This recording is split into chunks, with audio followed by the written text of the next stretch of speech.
So what are essential oils? Let's go back to the basics. So an essential oil is a volatile organic compound, and one thing people need to recognize when it comes to an essential oil, is no nutrition in it. There is no vitamin or mineral. It's a chemical that essentially God gave to the plant to protect the plant from outside threats, whether it's bacteria, viruses, fungus, or even vectors like flies, bees, whatever that might attack the plant.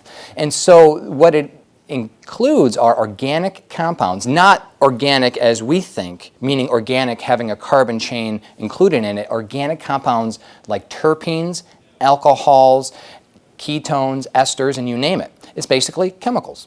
And so From the plant? From the plant. Okay. Natural chemicals from the plant. God inspired the writers of the Bible long ago when he said the leaves of the trees are for the healing of the nations. And that's exactly what this is. That's essential oils. Exactly. There is no oil for one specific issue. What we have found, and this is pretty fascinating, is that let's use the Ayurvedic model, Indian folk medicine, for example. There's an abundance of lemons in India. So you'll find that the Indians use lemon essential oil for virtually everything. Detoxification, internally, externally, whether or not you're going to clean the counter or whether or not you want to clean your skin. They use essential oils, lemon, for everything from nausea to halitosis to diabetes, cancer.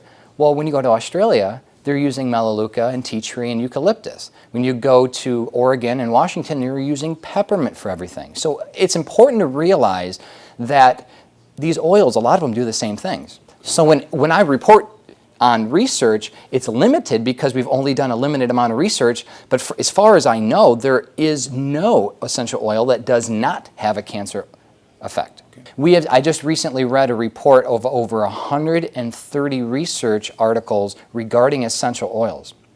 And what the researchers came about was what essential oils do is they actually prevent angiogenesis, which is the growth of veins and arteries. It stops metastatic growth. It actually prevents DNA repair, that's pretty key.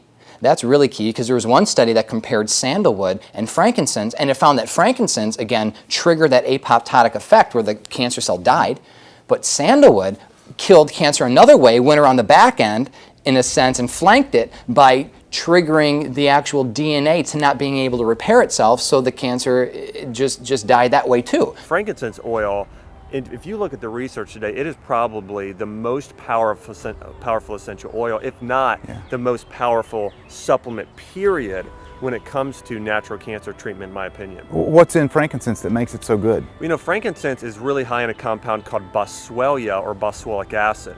And it's highly anti-inflammatory. It's also a very powerful antioxidant.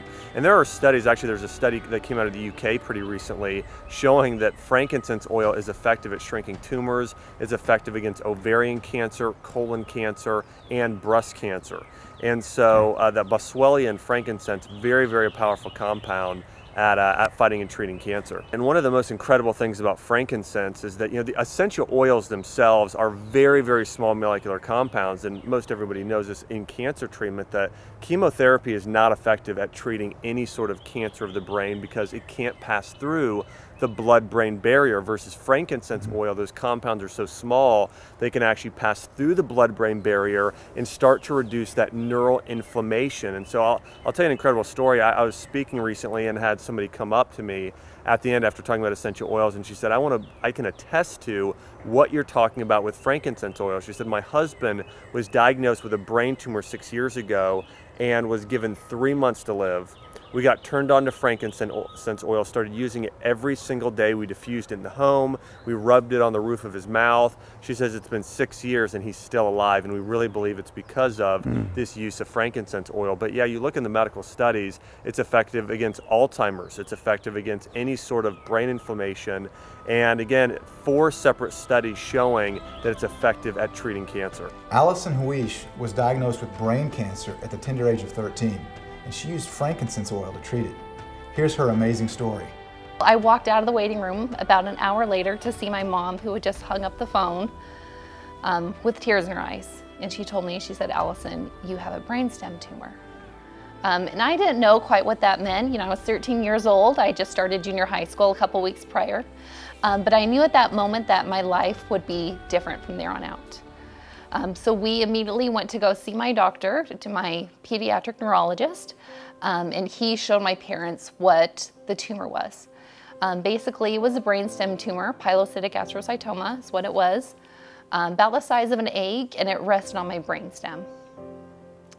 So that next day, I was scheduled for emergency surgery, and they were able to get rid of about half my tumor. It was very interesting.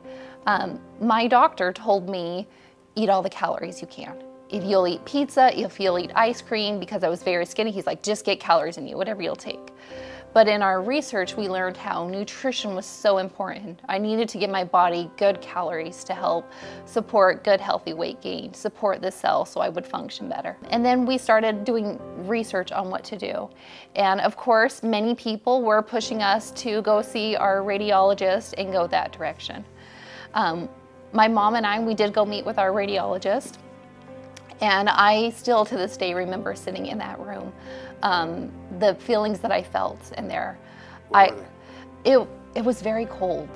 It was very cold. It was not what I wanted to do. And I actually left that appointment and I grabbed my mom's hand and I told my Mom, this isn't this process for me. And so she said she had also felt the same way. But we left that radiologist appointment knowing we need something else. And that's where we were really drawn towards essential oils. They kept coming across in a lot of our research. We noticed how essential oils did incredible things. There's medical studies out there showing what essential oils can do.